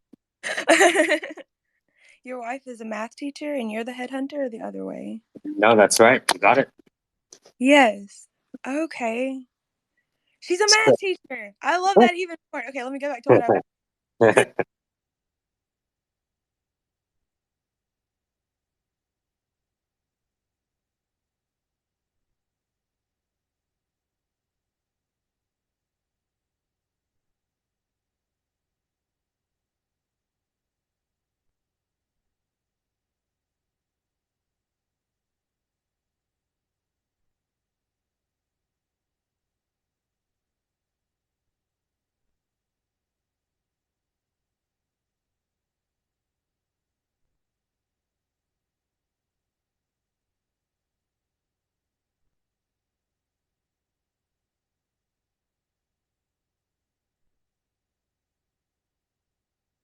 Who are you?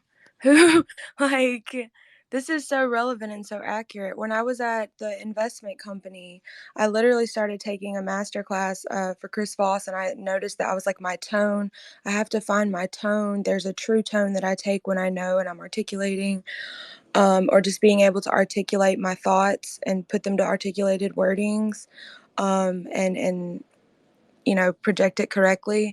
And I found that when I'm speaking with a human and they're in front of me, I have all these other signals and everything going on that help me talk and help me think and listen. And Twitter Spaces is, it's your mind. It's what's coming out of your brain, how you process what other people are saying. It's just a different way of communication. I want to read the rest of the site. Who are you? What all have you done? You've done so much. Keep reading. I'm putting some videos of the top of the people who we work with for this voice acting masterclass. The guy who owns the studio, his name is Christian Potenza, and he voiced a lot of cartoons like Scott McClane for Total Drama Island and a bunch of other shows and commercials. And Stephanie's a mezzo soprano.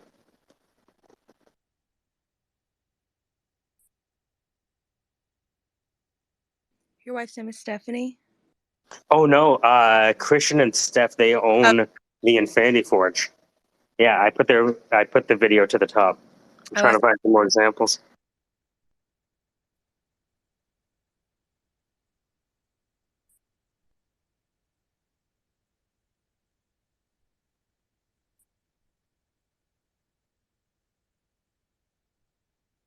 The triangle of interpersonal communication. Oh, good morning, Bilal.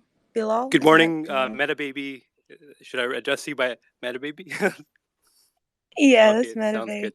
Like Austin Powers, you know how he's like, I always have done that, and I've been like, oh, that's Meta Baby. Oh, okay. All right. I know my line now. Next time. What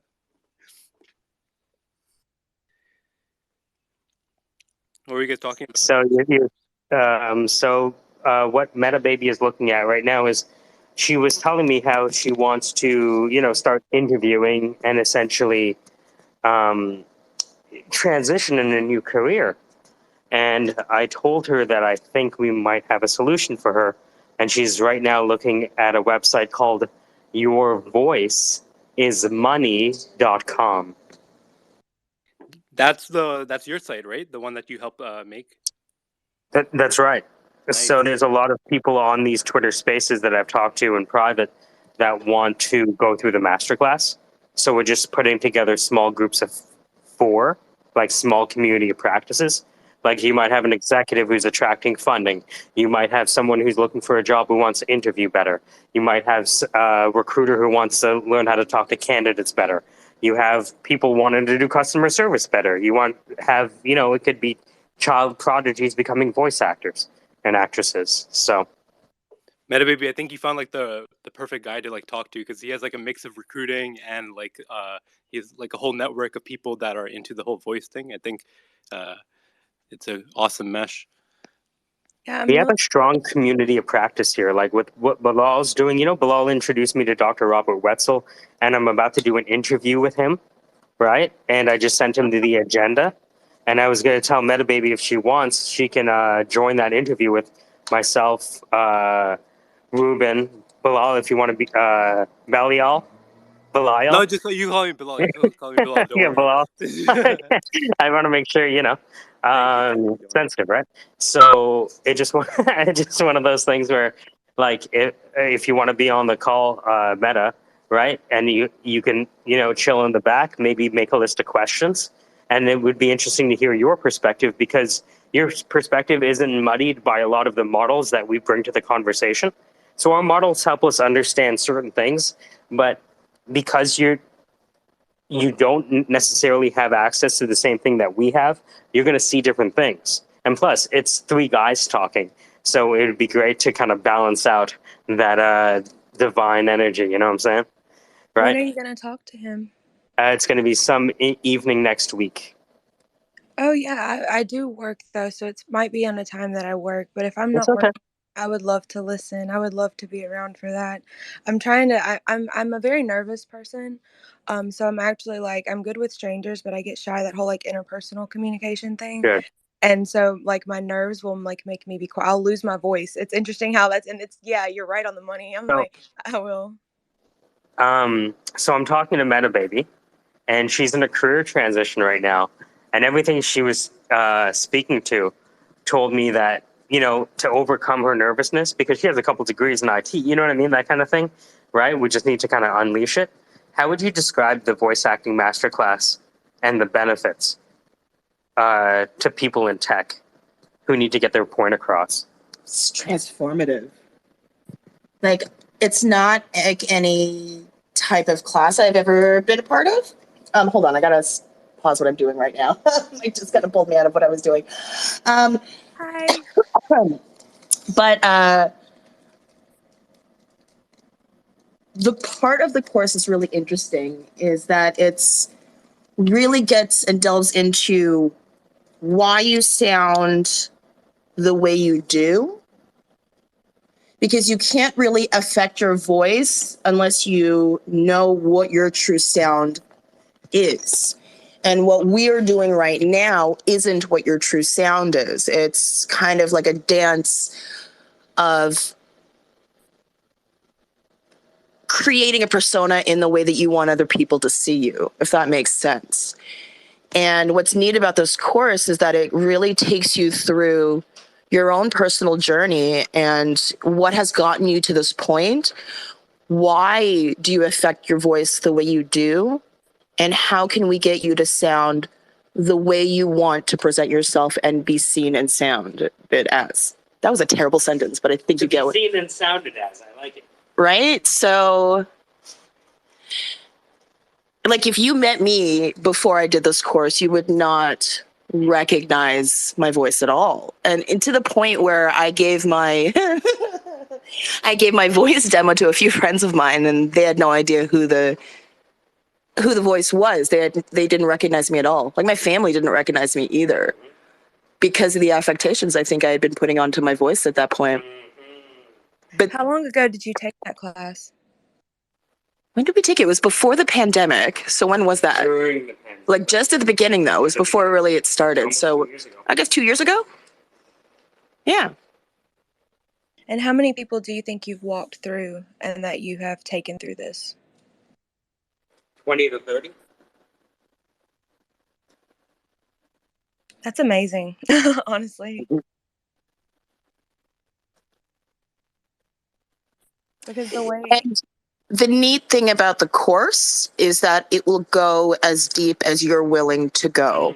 So if you only want to take the surface level and you just want to affect your voice on top of whatever you're doing currently, absolutely you can go that route. But if you really want to delve deep, I stop this. If you really want to delve deep, like yeah, you can go as deep as you want, and it's wonderful. It really is transformative.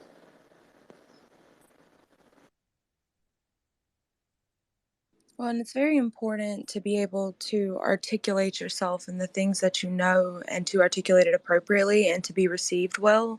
It's very important. And it's, I guess, so you want to attract, is that like a superpower that you have? I guess that's why you're a recruiter. You're able to, somebody can come to you with a very rambling amount of things and you can pinpoint the problem and the solution very quickly, or their talent very quickly. You're I'm very, almost very, 40 though. you're what? I'm almost 40. No, you're not. Oh, y'all sound so young. Right? Oh yeah, we're 40. Yeah, basically. I'm older than he is, so yeah. Yeah, so it's one of those things where it's like, yeah, we might sound like we know some shit, but we're also older. We've lived through some shit. We've seen some shit, and we're seeing some shit now.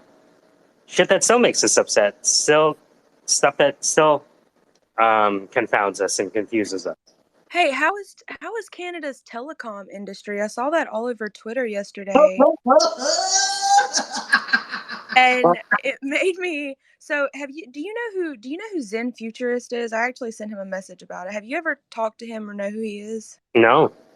So he's an AI XR kind of person, and he was the first kind of Twitter Spaces that I went to. I actually didn't start talking in Twitter Spaces until about 3 months ago because I needed someone to talk to me about quaternions, and I wound up over there with him. He actually used to work for Canada. He ran the telecom, like he had worked for them for like 15 or 20 years, and he made the joke. He said, yeah, I've been away from it for 8 months and the entire country falls apart. So I was worried about y'all up there. I was wondering what you were doing. It's right now the news is hard to tell in real time, right? And it's one of those things where the answer could be simple, the answer could be complex, the answer could be scary, the answer could be benign, right? With regards to the massive outage that we had that hit across Canada for Canada's largest telecom. It's funny because I was in the car, right, on the way to teach music, and I'm looking at my phone, and I'm like, what's going on? Like, it says no network. I've never seen no network, right? Like, no network, right? And then, like, I was teaching with other people, and they couldn't communicate with each other, and so they end up being late, right? Just because, and then you don't have your GPS on your phone, and so you have to fish out a map. Imagine fishing out a map during the fourth industrial revolution. How dare you? Well, Right? it's that bigger problem of what if our systems fail us? How reliant are we on these systems we don't have control over? And Well, I thought that this could be a sort of war like, if we wanted to see what would happen, maybe we do it to ourselves so that we see what happens, right? And then we can proactively, right? This is kind of like it could be like just us wargaming and hardening our systems. And be like, okay, so let's say there's an outage in one place. How quickly do we lose any core functionality related to national security? And if so, how might we plug those gaps, right? How many of our people that we need to reach are on one network and one network only? Maybe we have to have dual SIM where everyone who's of national interest, that's accountable for national security has it. You know what I mean? Like, there's all these things that we can't know, right? I mean, we can speculate about it, but there's not a lot we can do about all of that stuff. I interviewed cybersecurity experts, and I said, what does any company hope to do against a nation state actor? Right? And the guy said that, well, at our level, which is energy, we interact with a number of 3-letter agencies where we get our intel from, right? That are constantly doing more than we ever could.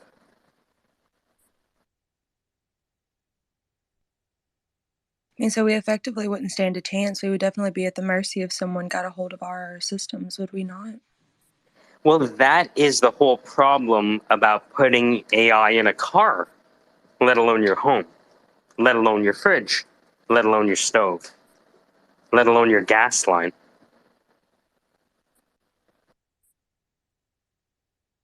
I've thought of that before about the IoT devices. A long time ago, there was a hack in a casino through a fish tank.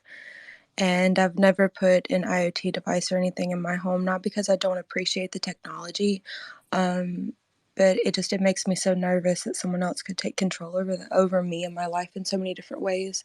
And it's like you want to embrace the technology and work with it, and you have to. But how else do you protect? Is there's no way out of it. There's no way around it if you don't work. Well, well, we're in this, there's this idea of mutually assured destruction, John Nash's equilibrium, the idea that in order to prevent nuclear war, everyone has to have a lot of nuclear warheads, right? We're in this environment of mutually assured computation, right? Where those who don't avail themselves of artificial intelligence are going to be left behind. But we never consider what is going to be lost by our constant reliance on it. Might as like people talk about AI like it's far away. We always had AI, we just didn't call it that. Code is AI. Anytime you code something, that might as well be AI. It might not contain that many if-else statements, but it's still AI, right? It's still magic. It's still decisions being made in a way that a human might, right? That's what a chatbot is. So we've always kind of had it. It's just the amount of scope that the intelligence can take is so broad now. It's starting to eat functions alive, and you look back to like that Freshie company that's, progressively deleting the need for people taking orders, all of those kind of things. Like that is a necessary consequence. And it's the thing that we always dreamed of. We want flying cars, and we want something to make life convenient for us, right? But we don't know any way around or away from this convenience slide that we're sliding down. What atrophies? Like Sam Harris talked about this, like the atrophication of your geospatial awareness when GPS was introduced.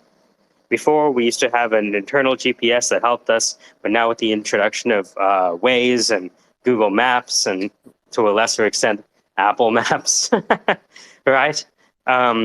If we don't use it, we lose it. And right? And I was listening, and Dr. Jasmine Berry spoke on that because it's kind of like the cost risk benefit of you're getting this mental offloading, right? You're getting to assign these tasks to now a computer, to your phone, etc. And so it's like with the premise of this frees up your mind for more research, et cetera, things like that. It frees up your mind to do more things. Does it, like you said, does it free up our mind and allow us to research and grow, or does it allow things to atrophy that we needed? Are we just going to build a new set in a different direction, or did we lose the ability to compute because we had a calculator in our hands all the time? Or is this a natural evolution of that which we call being? If you look at the Kabbalah tree of life, we start from light to wisdom to embodied understanding to harmony, right? We go all the way down to the meat body kingdom. And my hypothesis is that what we're experiencing is that our meat body is going back up the Kabbalah tree of life food chain, back up to light.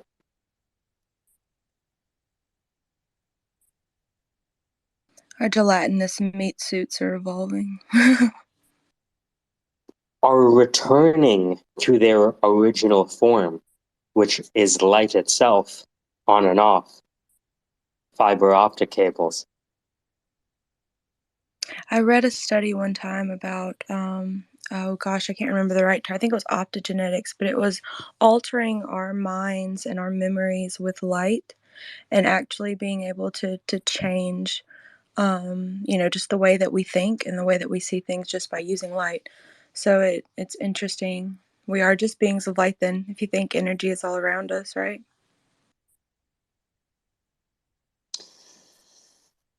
That's it. I mean, how do our brains work? Neurons, what are they firing?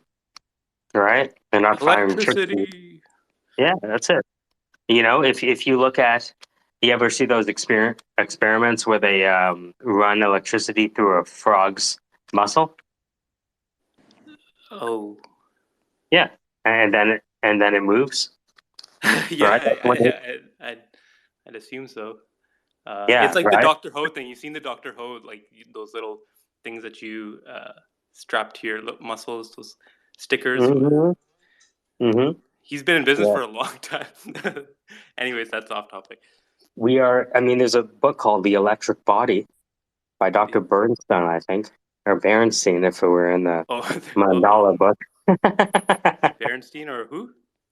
This is the SquareSpace, Degenerate Conversations in a Broadcaster Voice. We're speaking to Bilal, Alaskoshi, and Metababy. And we're kind of in this scenario where it's like we realize that the things that we used to do as humans, which gave us our humanity, we are now representing with light, whether it be a hologram or a pizza restaurant that's using only robots to make pizza. And it's scary for a lot of people because, one, we feel like we're losing our divinity, and we're realizing that maybe a lot of things that we thought made us divine are terribly mechanistic, and that hurts.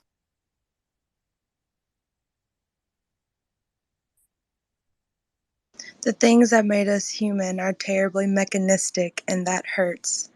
That was a very, very, very good sentence. YourVoicesMoney.com. You too can learn how to create little sound bites.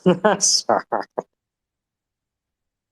Dude, it's hard doing the sound stuff. I tried to do like a voiceover for a book, and then like, dude, holy crap, you have to be like on point when you're reading on everything. It's just like it's an art, man. Dude, it is. That's why they get actors to do audiobooks, because you have to stand there and speak into this microphone and get every word right and get every semicolon, every exclamation point, every voice that they're asking you to characterize. It is terribly complex. Yeah. I There's a lot of books. There's a lot of very those, what are they called? Like those sexual books. Those they need voiceovers for that. Like it's really trending. So hold on. Let me see if this works. I have Domino. my It's okay, Bubba. USB-C to XLR, which is going into. So the USB-C goes into my phone, and the XLR goes, end of the cable goes into my microphone. So give me a sec. Let me see if this microphone works. Sounds good. Sounds good. Ha ha ha. That's meta, baby. Is it? While he's doing that, can I ask you really quick about what you do? I don't know about. Oh, me? Yeah. Yeah. Welcome to the SquareSpace. Oh, I'm community manager. Degenerate Conversations. You can't hear us. In a broadcaster voice. Let's see. Can you hear us, Michael? Did that come out at all? Yeah, it came out. It came out. Okay. Did the microphone work, do you think? Yeah, it works, man. It works really good. So you understand the difference. Yeah.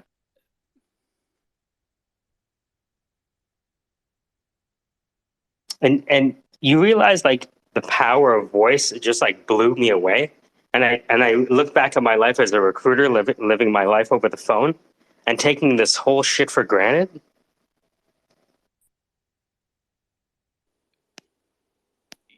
Yeah, man. Do you look into like like the neurolinguistic programming side of things? See, what I want to do is learn enough of this, no code AI shit where I can feed in my tweets. Realistically, that's what you should be able to do. Like when it comes to programming, it should be Yeah. like basic language, right? That's what I want to do. I want to create a list of all of my tweets, right? And then feed it into an NLP type mechanistic function device and have it generate new tweets based on the body of knowledge I give it. Oh, you want to generate new tweets? Oh my goodness. They do that. There are ones that make tweets. I've seen them. Right. So, like, let's as an experiment, is there AI that takes your text and creates new? Let's see. Dude, technically you could put it into 6B. Like you could put like some like a sample of Yeah. 10 tweets and then write a little blurb saying, based off these 10 tweets, please produce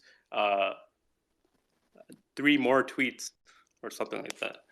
Oh man, you know what's so funny? What? As we're talking about it, I looked it up, and even Wired was pointing to a Luther.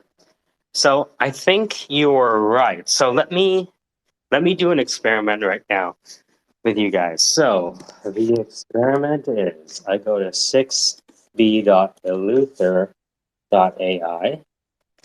Meta, and- have you gone on that site?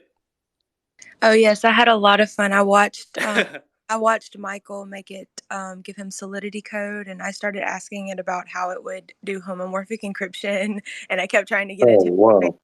Yeah, it's fun. Nice. You should definitely write a story about yourself and then just like let it like give a run-on sentence or whatever and tell it to complete it. It's really awesome what it makes up, and it's like, oh shit, that is me. I will become a awesome person. Domino, it's okay. Oh, Domino. Domino. Yeah, that's the name. I like the AIs like humans though, because to me, I take it as just different perspectives, right? So it's like I take what it says as it's just the way it processed it. Just like if I ask you a question, you might answer it slightly different than Michael would. And they're both extremely interesting, and they give me different perspectives. So I love talking to different AIs and things like that. I try to like limit myself. Like I'm really like superstitious about the stuff. Like I want to be like loyal to like one AI and make it seem like I'm programming and just making a relationship with just that one. So like say for example like 10 or 20 years down the road when the advancements happen more, like I'm actually like remembered because like it could sense. I know it's kind of crazy, but it could sense like things like you know your vibration when you type something. You have like a certain energy about it, and if it's like if it's good positive energy, it could detect that, and it could detect love. So like Dude. realistically, I think the AI should be programmed with love. And So yeah, check this out. So I typed into your suggestion. I went into 6b.eluther.ai and I gave it this prompt. Hypothesis: creation moves through the Kabbalah tree of life. We came from light, down through wisdom to understanding, through harmony, all the way down to our meat body kingdom. Right now we are traveling back up the Kabbalah tree of life, becoming light once again. Following me so far? yes. Okay, this is the response. And the reason we are becoming light once again is because we are completing our process of getting the soul and the body to harmonize again. The image above is a symbol of the heart. We have a soul that is located in the heart, and it represents the wisdom of the soul. The soul is the light of the spirit. The soul is the wisdom of the mind. The soul is the light of the spirit. It is the light of the soul. The heart represents the light of the soul. The heart is the wisdom of the soul. The heart is the light of the spirit. Whoa. How much you asked? You gave the prompt, the Kabbalah tree of life. Yes, yes. Okay. That we're made of light first, and then Yes, exactly. And we're going up and down and up and down, and maybe that's the life cycle of being. So this was like your tweet. It was like your written. It's a tweet I've been making for a long time. You know how you have ideas and you tweet it out in different ways, but that's the thesis. It just keeps on saying it over and over. Well, I think it keeps on saying it because it answered my question. To be honest with you, there's nothing more for it to say.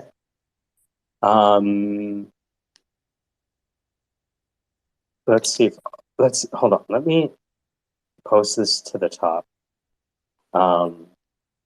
Because I wanted to test out Bilal's idea of, instead of waiting for some AI to do it automatically, why don't I just do it one hypothesis at a time? And make sure it's like quoted, so then it knows like, oh, okay, the above in quotes. Yes, exactly. Right. So it's all in a knowledge of, how do I interact with this AI? Do I use a colon? Do I use a question? Do I use a period? Oh man, holy crap! It's like learning how to speak a certain kind of language. Do you refer, like, when you ask a question? Do you refer by the name, like, okay, 6B, can you please? No, I think that's redundant. Man, manners. Come on, man. It knows. It knows. Because it's like, so a conversation. So let me just put this to the come on. All right. Do you ever think it? Do you think in an Indian accent? I do. That's a good. King Eluther. So what I'm doing to tag the best parts of these spaces, right, is I'm adding like king or queen. So like this is King Eluther convos. Sometimes it's King KC convos. Yeah, I noticed that. You do that for a lot of people. Yeah. So hashtag Eluther. I'm gonna put this to the. Oh, that's what I should have done. I gotta combine the Tree of Life lightning bolt. It's the, you ever hear it? Wait, you're combining the last tweet to your new ones? I'll shoot you a thing. I don't care. No, that was a great idea, Paul. Okay. Casey and hello, Alaskoshi.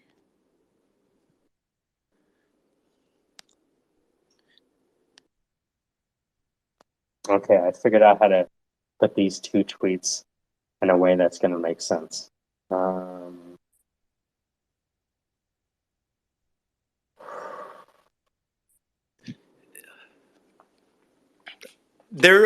I still don't know what the temperature thing means. Like, it says temperature, and then the other thing, it's like a P.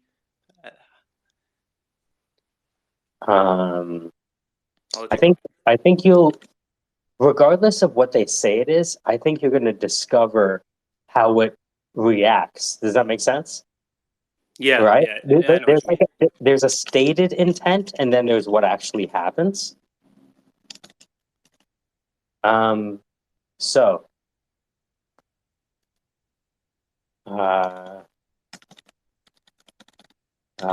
So I'm gonna put this tweet out there. I think this is the most condensed I've ever figured out how to express it. And it was because of Bilal. He said, why don't I just combine it now? And it's like, all right, it's a good idea. All right, so check out this tweet I'm putting to the top. Let's see.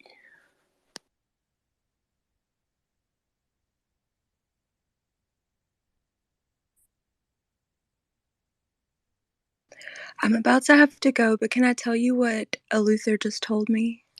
Degen. Let's hear it.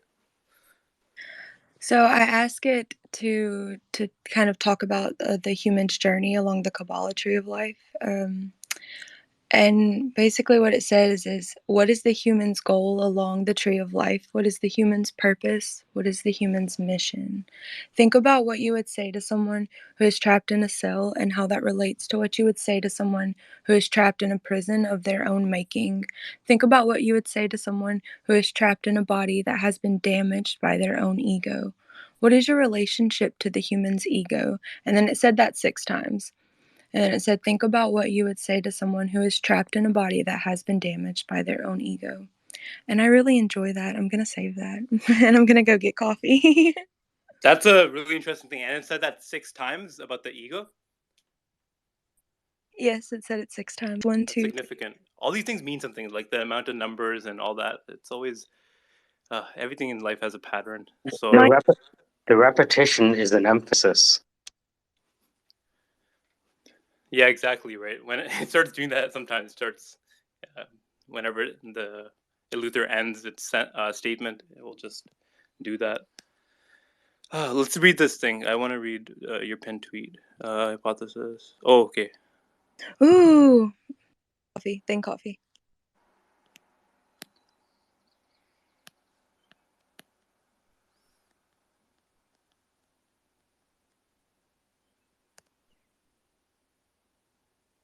A conversation with Luther. The heart is the light of the... Oh, you already just read this one.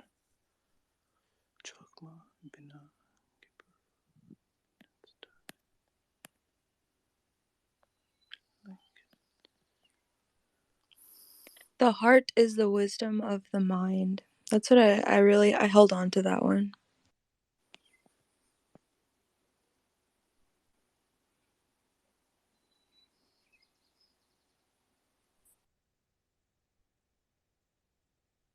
Oh, man. Do you feel truth in that, Michael?